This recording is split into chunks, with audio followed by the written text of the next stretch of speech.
Ang kwento ay nagsisimula sa isang dalagitang babae na nagngangalang Veronica na nasisiyahan sa tahimik na paglangoy.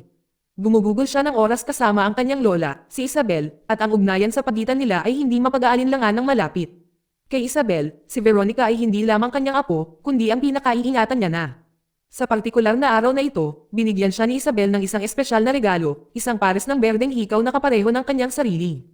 Isang maliit ngunit makabuluhang simbolo na nag-uugnay sa kanila. Nang gabing iyon, nagplano si Veronica na dumalo sa isang pagdiriwang, kaya hindi siya magtatagal. Bago umalis, nangako siya kay Isabel na magkakasama silang mananghalian kinabukasan. Pagbalik sa bahay, naghanda si Veronica para sa gabi. Habang papalubog ang gabi, lumitaw ang isa pang batang babae na nagngangalang Martha. Sinabi na nila ni Veronica sa kanilang mga pamilya na pupunta sila sa pagdiriwang, ngunit hindi iyon ang katotohanan. Sa halip, plano nilang pumunta sa isang party, itinatago ang kanilang tunay na destinasyon bilang lihim. Para maiwasan ang paglalakad ng masyadong malayo, sumakay sila kasama ang kaibigan ni Veronica na si Jonas. Magkasama silang umalis, ang kanilang kotse ay sandaling nakuhanan ng kamera sa tabi ng kalsada. Ito ang huling pagkakataon na sila ay nakitang buhay. Kinabukasan, hinintay ni Isabel si Veronica, hinihintay siya para sa kanilang ipinangakong tanghalian, ngunit hindi kailanman dumating si Veronica. Dahil sa pag-aalala, sinubukan ni Isabel na tawagan siya, ngunit walang sagot. Pagkatapos ay tinawagan niya si Antonio sa restaurant kung saan siya nagtatrabaho. Ipinapalagay niya na tutulog pa rin si Veronica simula nang umalis ito ng madaling araw. Si Isabel, na hindi pa rin napakali, ay nakipag-ugnayan kay Lupe at hiniling dito na tingnan ang kwarto ni Veronica. Nang tumingin si Lupe, wala na si Veronica. Lumipas ang mga araw at naging malinaw na hindi na umuwi sina Veronica at Martha pagkatapos ng gabing iyon. Naabisuhan ang mga pulis at nagsimula ang isang malawakang paghahanap, ngunit walang resulta. Habang naghahanap, napansin ni Antonio ang ama ni Martha na si Rafael, kasama ng mga voluntaryo. Si Rafael ay hindi basta-bastang magulang. Isa siyang makapangyarihang puno ng kartel. Isang pulis na nagngangalang Miguel ang nagpakilala kay Antonio. Siya ang nangunguna sa investigasyon sa pagkawala ng dalawang batang babae. Malinaw na iminungkahi ni Miguel na kung may alam si Antonio tungkol kay Rafael, dapat siyang magsalita ngunit pinili ni Antonio na manahimik. Natuklasan ng pangkat ni Miguel na ang huling taong nakakita kina Veronica at Martha na buhay ay si Jonas. Dinala siya para imbestigahan. Ipinaliwanag ni Jonas na siya lamang ang nagsakay at inihatid sila sa kanilang destinasyon bago umalis. Iniimbestigahan ng mga pulis ang lokasyon kung saan sinabi niyang inihatid sila at natagpuan nila ang jacket ni Veronica doon. Parehong may dugo ang jacket at ang nakapalibot na lugar na nakumpirmang pag-aari ni Veronica at Martha. Matindi ito ang nagmumungkahi na dito sila inatake. Isang gabi, isang grupo ng mga mangingisda ang nakatuklas ng isang malagim na bagay. Habang naghahadjust ng kanilang mga lambat, aksidente nilang nahila ang katawan ni Martha mula sa dagat. Dahil dito, hindi na itinuring na nawawala si Martha. Idineklarang patay na siya, ngunit wala pa rin si Veronica. Para kay Isabel at sa iba pang miyembro ng pamilya, naging hindi na matiis ang kawalan ng katiyakan. Sa libing ni Martha, nakita sina Rafael at ang kanyang pamilya na labis na nalungkot, na nahihirapang harapin ng malungkot na paraan ng pagkakatagpo sa kanya. Pagkalipas ng 2 taon, muling lumilitaw ang kaso sa isang programa sa telebisyon. Isang presenter na nagngangalang Carlos ang nagsalita tungkol sa hindi pa neresolbang misteryo na nakapalibot sa pagkamatay ni Martha at pagkawala ni Veronica. Kahit pagkatapos ng lahat ng panahong ito, wala pa ring nahanap na mga sagot. Sa bahay, sina Isabel at Lupe ay nanonood ng palabas. Kinukumpirma ng balita ang kinatatakutan ni Isabel. Ang paghahanap kay Veronica ay opisyal na itinigil matapos ang 2 taon ng walang pag-usad. Si Jonas, ang huling taong nakakita kina Veronica at Martha na buhay, ay pinalaya na dahil sa kakulangan ng ebidensya. Dahil walang bagong lead o saksi, ang investigasyon ay isinasara na. Tumanggi si Isabel na tanggapin ito. Sa kaibuturan niya, naniniwala pa rin siyang may pagkakataon na maaaring buhay si Veronica, kahit na maliit ang pagkakataong iyon. Si Antonio, sa kabilang kamay, ay sinusubukang sumulong. Ayaw niyang manatiling nakakulong sa kalungkutan, lalo na kung mayroon pa siyang Lupe na aalagaan. Dahil ayaw umupo ng tahimik, pumunta si Isabel sa istasyon ng pulisya upang harapin si Miguel. Kinwestiyon niya ang tiwala nito at naniniwalang nabigo itong mahanap si Veronica. Iginiit ni Miguel na ginawa na niya ang lahat ng kanyang makakaya sa loob ng nakaraang 2 taon, ngunit ang kaso ay walang patutunguhan pa. Ipinaalala niya sa kanya na hindi lamang ito ang nag-iisang kasong hinahawakan ng pulisya. Binanggit ni Isabel si Jonas, kumbinsido na ang pagpapalaya sa kanya ay isang pagkakamali. Ipinaliwanag ni Miguel na walang ebidensya na nag-uugnay kay Jonas sa nangyari sa alinmang dalaga. Sa kabila ng kanilang hindi pagkakasundo, pareho sila ay nabigo sa iisang bagay, ang ganap na kawalan ng mga sagot. Naghahanap pa rin ng mapapanghawakan si Isabel, nagsimulang maghinala sa ama ni Martha na si Rafael.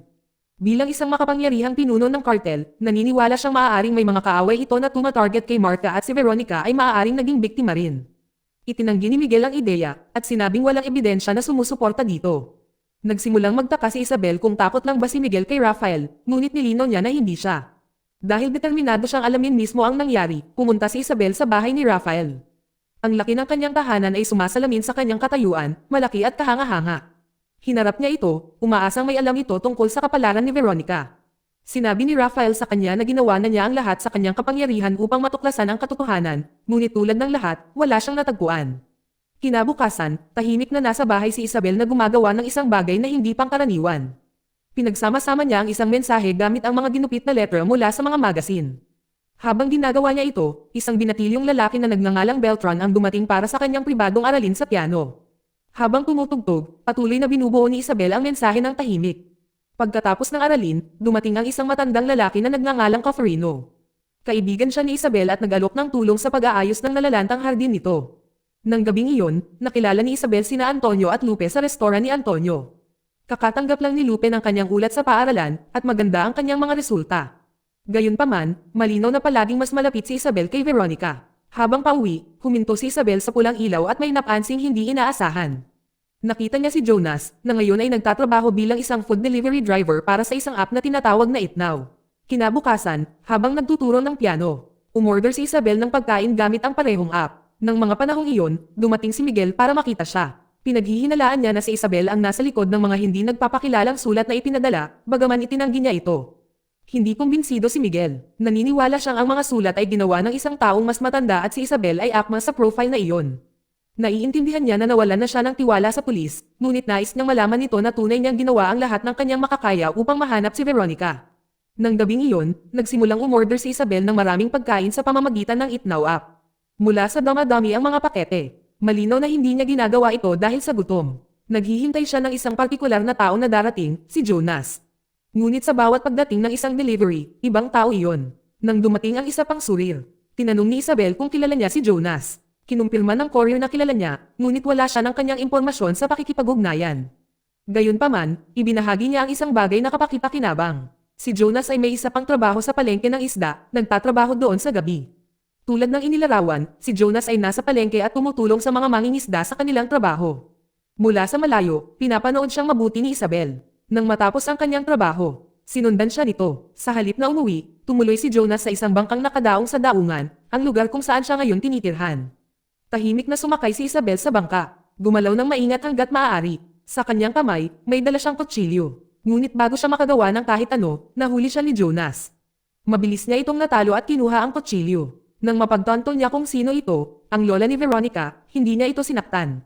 Sa halip, inalok niya ito ng maligamgam na inumin, nauunawaan na pumunta ito rito para sa mga kasagutan.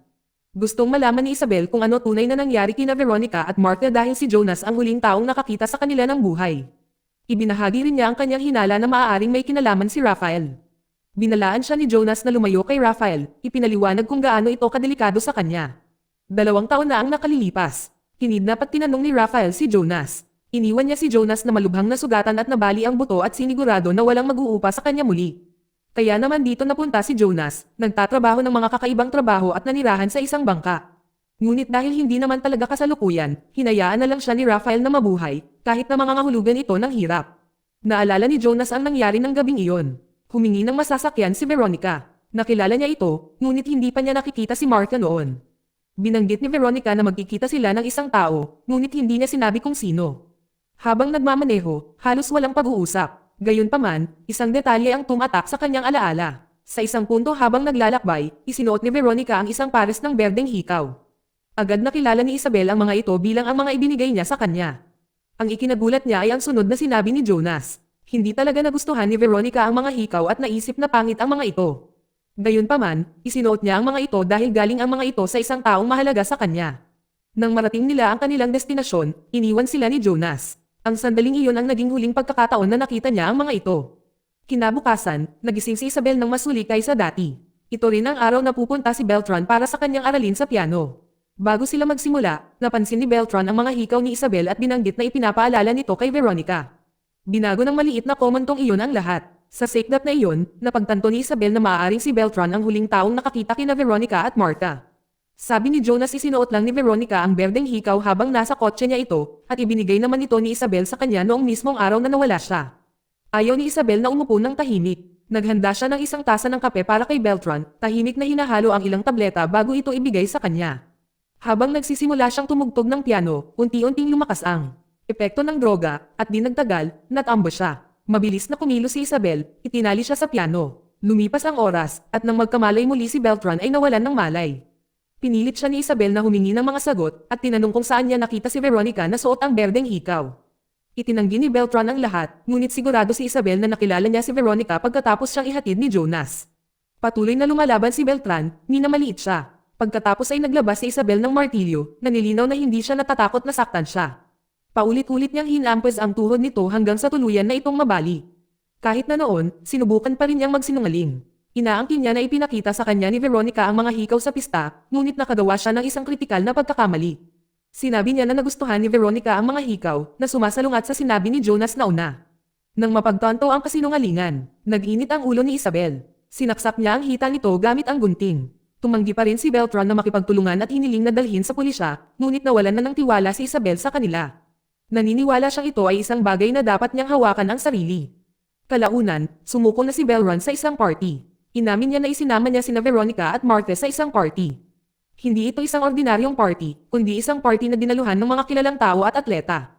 Ang kanyang tungkulin ay magdala ng mga kabataang babae doon, at si Veronica ay binabayaran para dumalo. Ayon sa kanya, ginawa na niya ito dati para kumita ng pera. Ang mga partido ay may kinalaman sa droga at pabaya na pag-uugali. Para kay Isabel, ito ay imposibleng tanggapin. Sa kanyang paningin, si Veronica ay palaging perpekto. Ngunit patuloy ni Beltran, sinasabing si Veronica ay umalis sa party ng gabing iyon kasama ang isang TV presenter na nagngangalang Carlos. Iyon ang pwesto ng pagbagsak. Nadaig ng galit habang patuloy na nagsasalita ng masama si Beltran tungkol kay Veronica. Pagkatapos, nilinis niya ang bahay. Maingat na inalis ang anumang bakas ng dugo. Kasabay nito, dumating ang kanyang kaibigan na si Caferino na nagpaplanong ayusin ang kanyang hardin. Mabilis na inilipat ni Isabel ang katawan ni Beltran sa banyo, sinusubukang itago ang kanyang nagawa. Ang hindi niya napagtanto ay buhay pa si Beltran. Pumasok si Caferino sa likod ng bahay, pinilit si Isabel na lumabas at makipagkita sa kanya. Nagalok siya na ayusin ang kanyang hardin, ngunit iginiit ng babae na umalis siya, sinasabing may mahalaga siyang aasikasuhin. Bago pumunta, inimbitahan siya ni Caferino sa opera sa mga darating na araw. Dahil gusto niyang umalis agad siya, pumayag si Isabel. Pagbalik sa banyo, nagawa ni Beltran na tawagan ang emergency number, ngunit bago pa niya maipaliwanag ang kanyang sitwasyon, nanghina ang kanyang lakas at namatay. Natuklasan ito ni Isabel at mabilis na tinapos ang tawag. Ngayon, si Beltran ay tunay ng patay. Upang maiwasan ang amoy, inilipat ni Isabel ang kanyang katawan sa freezer ng karne. Dahil may laman na ang freezer, kailangan niyang asikasuhin ang karneng itinago niya doon para hindi ito masira. Kalaunan, habang nanonood ng telebisyon, nakita ni Isabel si Carlos na nag-host ng isang programa. Naalala niya ang sinabi ni Belron, na si Carlos ay nasa parehong party na dinaluhan ni Veronica at Marta. Sa sandaling iyon, napagtanto ni Isabel kung sino ang kanyang susunod na target. Ngunit may problema, si Carlos ay isang pampublikong figure, at ang pagiging malapit sa kanya ay hindi magiging madali. Kasabay nito, tinawag si Isabel sa istasyon ng pulisya. Si Lupe ay naaresto dahil sa pagdudulot ng gulo habang lasing sa mga lansangan. Iniuwi siya ni Isabel at sinubukang intindihin kung ano ang nangyayari. Sa wakas ay nagsalita na siya. Ang pagkawala ni Veronica ay lalong nagpapabigat sa kanya kaysa sa inaakala ng sinuman. Ang report card na buong pagmamalaki niyang ipinakita noon ay peke. Siya ay lumiliban sa klase at lumiliban sa mga pagsusulit, at ang pressure ay tumataas. Sa kaibuturan niya, pakiramdam niya ay hindi niya kailanman mapantayan si Veronica. Naniniwala pa nga siya na mas mahal ni Isabel si Veronica kaysa sa kanya. Itinanggi ito ni Isabel, ngunit ang katotohanan ay mahirap baliwalain. Ang bahay ay puno ng mga larawan ni Veronica, habang wala ni isang larawan ni Lupe. Nang hapong iyon, dumating si Miguel sa bahay ni Isabel. Sinusubaybayan niya si Beltran, na naiulat na nawawala simula pa noong umaga. Si Isabel ang huling taong nakakita sa kanya, kaya kailangang magtanong si Miguel ng ilang mga katanungan. Sinabi ni Isabel na dumaan nga si Beltran ngunit nagmamadaling umalis. Binanggit ni Miguel na tumawag si Beltran sa emergency number sa malapit, ngunit hindi nagsalita. Hindi tumpak ang datos ng GPS, kaya hindi nito direktang nakaturo sa bahay ni Isabel. Posible pa rin na ang tawag ay ginawa sa ibang lugar. Habang tumitingin si Miguel sa paligid, napansin niya ang isang bagay na hindi pangkaraniwan. Si Isabel ay nagluluto ng maraming karne. Ipinaliwanag niya na sira ang kanyang freezer, kaya kailangan niyang lutuin ang lahat bago pa ito masira. Kinabukasan, hinintay ni Isabel sa isang gusali si Rafael. Pagdating nito, dinala niya ito sa isang mas pribadong lugar. Nagsimula siya sa pagtatanong kung gaano niya talaga kakilala si Marta. Inamin ni Rafael na siya ay madalas na abala sa trabaho at hindi gumugugol ng sapat na oras kasama ang kanyang anak na babae, isang bagay na lubos niyang pinagsisisihan ngayon. Pagkatapos nagtanong si Isabel ng mas direktang tanong. Kung alam ni Rafael kung sino ang pumatay kay Martha, ano ang gagawin niya, doon napagtanto ni Rafael na maaaring may alam si Isabel. Isiniwalat ni Isabel na pagkatapos may hatid ni Jonas, sina Martha at Veronica ay pumunta sa isang salo-salo na dinaluhan ng mga kilalang tao. Humingi ng pangalan si Rafael, ngunit isa lang ang pangalan ni Isabel. Ikinwento niya sa kanya ang tungkol kay Carlos. Kasabay nito, humingi siya ng tulong kay Rafael sa pag-aasikaso sa bangkay ni Beltran. Ilang araw ang lumipas, habang naghahanda si Carlos na umalis para sa isang bakasyon sa Thailand, dinukot siya ni Rafael at ng kanyang mga tauhan. Samantala, bumalik si Caferino sa bahay ni Isabel upang dalhin siya sa opera, ipinaalala sa kanya ang planong na kanilang ginawa. Pumayag lamang si Isabel dati na paalisan siya, at ngayon ay wala na siyang balak na pumunta. Ang kanyang pagtanggi ay nag-iwan kay Caferino na kitang-kita ang sakit. Kasabay nito ni Antonio, tinawagan si Isabel at hiniling na pumunta rito. Kakausap lang ni Miguel sa kanya. Sa pagsisikap na makahanap ng mga bagong lead sa pagkawala ni Beltran, sinuri ni Miguel ang laptop ni Beltran. Nakakabahala ang kanyang natuklasan. May ilang malalaswang larawan ni Veronica at Markel sa isang party. Mas malala pa ito, ibinahagi na ni Miguel ang mga larawang iyon sa media. Sa ibang lugar, binisita ni Miguel si Rafael sa kanyang tahanan. Ipinakita niya sa kanya ang mga larawan ni Veronica at Markel na kuha sa isang party noong gabing nawala sila. Ang problema ay walang malinaw na paraan upang matunten kung sino ang nag-organisa ng kaganapan.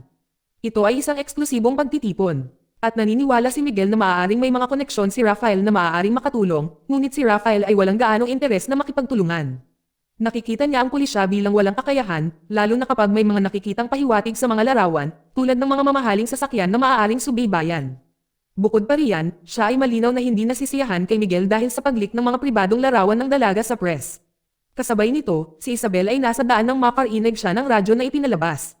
Ang pulisya ngayon ay nag-uuna sa paghahanap kay Beltran dahil maaaring mayroon siyang mahalagang impormasyon tungkol sa party na dinaluhan ni Veronica at Martha. Ang tawag sa emergency na ginawa ni Beltran ay inilabas din, kahit na wala itong mga salitang binitiwan. Gayunpaman, mayroong isang detalye na namumukod-tangi. Isang mahinang tunog ng sipol ang maririnig sa likuran.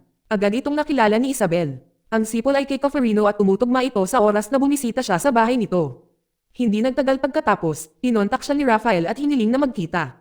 Sinabi niya rito na nakausap na niya si Carlos at hindi si Carlos ang may pananagutan sa nangyari. Ayon sa kanya, may ikatlong babae sa party, isang dalagang may lahing Arabo na may birthmark sa noo na nakitang umalis sa party kasama sina Veronica at Martha. Gusto ni Rafael na malaman ni Isabel kung sino ang babaeng ito. Kasunod ng pangunguna, pumunta si Isabel sa paaralan ni Veronica. Paglabas niya ng kanyang sasakyan, nakasalubong niya si Caferino. Niyaya niya ang babae para sa kape, ngunit tumanggi ito. Narinig na niya ang tawag sa emergency sa radyo at nakilala ang sarili niyang sipol. Ginagamit niya ang kaalamang iyon para pilitin siya, na nagpapahiwatig na maaari siyang pumunta sa pulisya. Ngunit hindi natakot si Isabel. Sa loob ng paaralan, si Isabel ay nasa pamilyar na teritoryo. Dati siyang nagtatrabaho doon bago magretiro, kaya kilala na niya ng husto ang mga kawani. Inaangkin niya na gusto niyang suriin ang mga akademikong record ni Veronica. Para raw patunayan kay Lupi na si Veronica ay hindi kasing perpekto ng inaakala niya. Sa katotohanan, hinahanap niya ang batang babae na inilarawan ni Rafael. Ang kanyang paghahanap ay nagdala sa kanya sa isang pangalan, Jamila.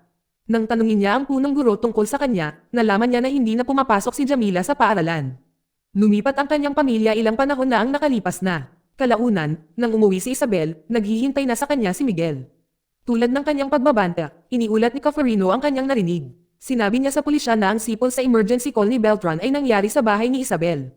Hindi maaaring baliwalain ni Miguel ang impormasyong iyon. Sinimulan niyang halugugin ang bahay. Sa loob, nakakita siya ng mga bakas ng dugo sa sahig papunta sa kusina. Ipinaliwanag ito ni Isabel at sinabing dugo ng baboy ang tumagas habang nililinis niya ang sirang freezer. Sinabi pa niya sa kanya na wala nang laman ang freezer. Nang suriin ni Miguel, nakita niyang puno ito, ngunit wala nang anumang kain na hinala. Pinuno ito ni Rafael ng pagkain. Bukod sa dugo sa sahig, wala nang nakita si Miguel iba pa. Gayunpaman, hindi pa rin siya kumbinsido. Plano niyang subukan ang dugo upang kumpirmahin kung ano talaga ito. Nang gabing iyon, muling nakipagkita si Isabel kay Rafael. Gusto niyang malaman ang pagkakakilanlan ng babaeng Arabo na natuklasan kamakailan ni Isabel, ngunit nagpigil si Isabel. Pumayag siyang sabihin sa kanya kung papayagan siyang makipag-usap muna kay Carlos. Tinanggap ni Rafael at dinala siya sa lugar kung saan nakakulong si Carlos. Nakatali si Carlos, malubhang nasugatan mula sa brutal na interogasyon ni Rafael. Siya ay desperadong mapalaya. Sa ilalim ng pressure, inamin ni Carlos na siya ay nasangkot kina Veronica at Martha, ngunit iginiit niyang wala siyang kinalaman sa kanilang pagkamatay. Ayon sa kanya, walang sino man ang napilitang dumalo sa party. Nakita niya ang dalawang babae na umalis kasama ang babaeng Arabo ng gabi. Gayunpaman, hindi nagpakita ng awa si Rafael. Sa isang nakakakilabot na paghihiganti. Pagkatapos yun, sa wakas ay binigyan siya ni Isabel ng pangalan na Jamila. Kahit wala na si Jamila roon, nilinaw ni Rafael na hindi magiging problema para sa kanya na mahanap siya. Kasabay nito, nakatanggap ng tawag si Isabel mula kay Antonio. Isinugod si Lupi sa ospital. Ipinaliwanag ng doktor na sinubukan niyang tapusin ang kanyang buhay sa pamamagitan ng pag-inom ng maraming gamot, ngunit sa kabutihang palad, siya ay nailigtas sa oras. Pagdating ni Isabel, nandoon na si Antonio. Wala na si Lupe sa panganib, ngunit malinaw ang emosyonal na pinsala. Ipinaliwanag ni Antonio na nakuha ng mga reporter ang numero ni Lupe at tinanong siya tungkol kay Veronica, tinawagan siya sa paraang labis na nasaktan siya. Labis ang pagkalito at pagkawasak, gusto lang ni Lupe na makita muli si Veronica, kahit alam niya maaaring imposible. Pagkatapos, sa hindi inaasahang pagkakataon, isiniwalat ni Antonio ang isang bagay na nakakagulat.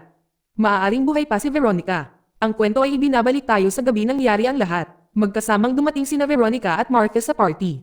Pamilyar na si Veronica sa ganitong uri ng paligiran, ngunit para kay Martha, ito ang kanyang unang pagkakataon at hindi siya mapakali. Pinapanatag siya ni Veronica, ipinangako na nandoon lang sila para magsaya at hindi kailangang gumawa si Martha ng anumang bagay na hindi niya komportable. Sila ay tinanggap ni Beltran at di nagtagal ay nagpalit sila ng mas mapang-akit na damit. Mabilis na napuno ng pag-inom at pag-abuso sa droga ang gabi at ang kapaligiran ay lalong naging walang ingat. Habang nagsisimulang umiral ang mga epekto, nagsimulang mahilaw si Martha at umupo. Sa sandaling yun, napansin siya ni Carlos at ibinaling ang kanyang atensyon sa kanya. Nasa party na si Jamil at sinubukang dalhin si Martha sa labas para sa sariwang hangin, ngunit ginamit ni Carlos ang sandaling iyon bilang isang pagkakataon, sinamantala si Martha habang siya ay nanghihina. Hindi nagtagal, natagpuan ni na Veronica at Jamila si Martha, ngunit huli na sila.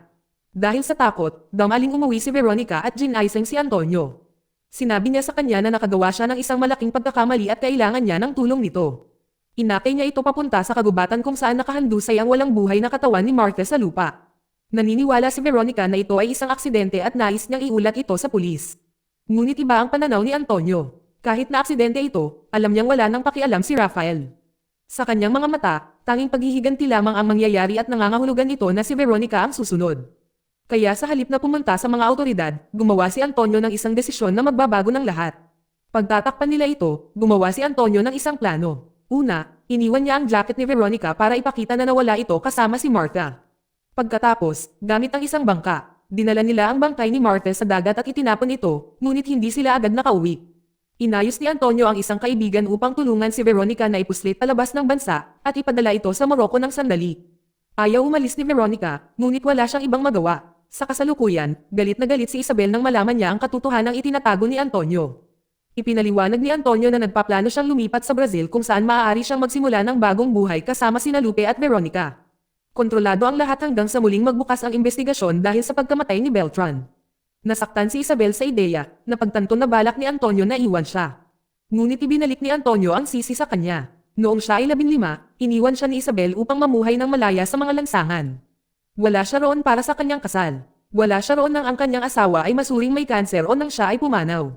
Wala siya roon noong ipinanganak sina Lupe at Veronica. Para sa kanya, si Isabel ay palaging makasarili, ginagawa ang anumang gusto niya nang hindi iniisip ang iba. Hindi siya kailanman naging responsableng ina. At kahit bilang isang lola, siya ay nagpakita ng malinaw na paboritismo. Nang ibunyag ni Antonio na maaaring buhay pa si Veronica ay ginawa niya ito para kay Lupe, hindi para kay Isabel. Nang marinig ang lahat ng ito, si Isabel ay walang tugon.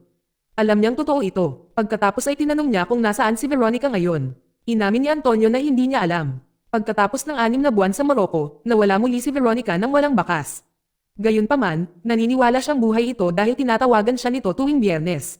Ikinukwento sa kanya ni Isabel ang tungkol kay Jamila at alam na rin ito ni Antonio na siya. Ang problema ay hinahanap na ngayon ni Rafael si Jamila. Kung matagpuan niya ito, maaari niyang ibunyag ang katotohanan tungkol sa pagkamatay ni Martha na resulta ito ng mga ginawa ni Veronica.